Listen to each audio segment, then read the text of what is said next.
Hey friends, if you encounter this issue of Cortana crashing after a few seconds of use, then please watch this video.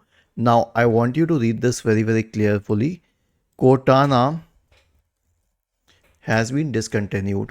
If you check this document by Microsoft, you will understand that at the end of Cortana has been reached. It may still exist on your system because it can be downloaded using a few third-party tools, but it won't work. So if you try installing it, it will crash in a few seconds. What can you do about it? You cannot do anything about it. Simply right click on the start button, select settings from the menu, click on Windows Update, click on check for updates, and it will be gone. Or go to apps, installed apps, and wait for the apps to load, and then you can select the Cortana app. Now I don't have it on the system, and then you can uninstall it. Was this helpful? If yes, then please subscribe to the channel. If not, then let us know in the comment section of the video on how we could help you further. Thank you for watching this video and have a nice day.